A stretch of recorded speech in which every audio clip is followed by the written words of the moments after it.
আসসালামু আলাইকুম, কেমন আছেন সবাই? আজকে আমি আপনাদের সাথে শেয়ার করব। আসসালামু আলাইকুম, কেমন আছেন সবাই? স্ন্যাপ স্কেচ টিপসের আপনাদেরকে স্বাগতম। আজকে আমার ফার্স্ট ভিডিও। তো আজকে আমি আপনাদের সাথে শেয়ার করব যারা বিড়াল আঁকাতে পারেন না তারা খুব সহজে 6 এবং 1 দিয়ে কিভাবে বিড়ালটা খুব সহজে আঁকিয়ে নেবেন সেটা আপনাদের সাথে শেয়ার করব। এটা খুব সহজ একটা পদ্ধতি, আপনারা একটু চেষ্টা করলে কিন্তু এটা খুব সহজে করতে পারবেন। তো যারা একেবারেই আর্টের কোনো কিছু পারেন না তাদের জন্য এটা আশা করছি যে খুব সহজ হবে।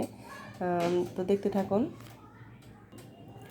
6 1 দিয়ে আমি যে বিড়ালটা আঁকিয়েছি সেটা ঠিক এরকম হবে। তো এটা আমি কিভাবে আর্ট করেছি সেটা আপনাদের সাথে শেয়ার করব।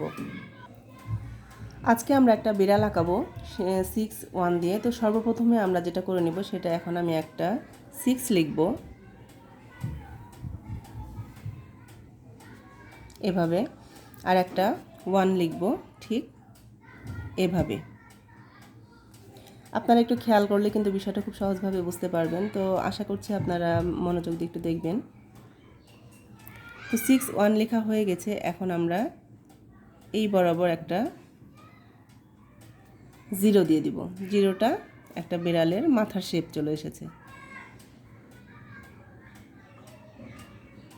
এখন আমরা এখানটাতে ঠিক এভাবে দুটো কান আঁকিয়ে নিলাম বিড়ালের। দেখা সৌন্দর্যের জন্য এখানে আমি কিছুটা চুলের মতো করে দিয়েছি।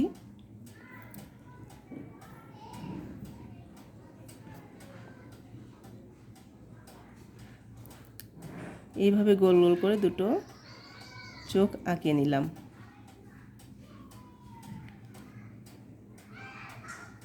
এটা একটু স্কেচ করে কালার করে দিয়ে দেখতে ভালো লাগবে তাহলে।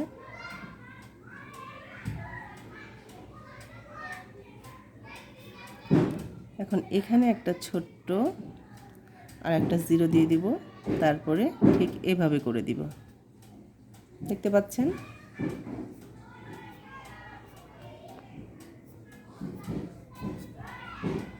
আশা করছি বিষয়টা আপনাদের কাছে খুব সহজ মনে হচ্ছে। একটু চেষ্টা করলেই কিন্তু সবাই করতে পারবেন। তো এই যে আমরা 1টা লিখেছিলাম, এখন 1-এর এখান দিয়ে ঠিক এভাবে ঘুরিয়ে নিয়ে এই বরাবর একটা পা এঁকে নেব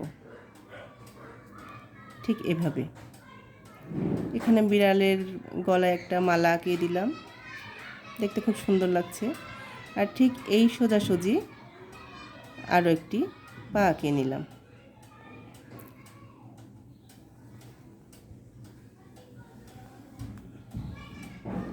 দেখলেন কত সহজে আমরা আঁকিয়ে নিলাম 6 1 দিয়ে একটা সুন্দর বিড়াল।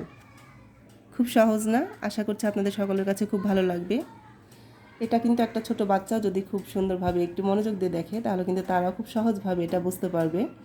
তো আমার এই আর্টটা আপনাদের কাছে কেমন লেগেছে? যদি ভালো লেগে থাকে তাহলে অবশ্যই আমাকে কমেন্ট করে জানাবেন, লাইক কমেন্ট করবেন এবং সাবস্ক্রাইব করে আমার চ্যানেলের পাশে থাকবেন। সবাইকে অসংখ্য ধন্যবাদ। আসসালামু আলাইকুম।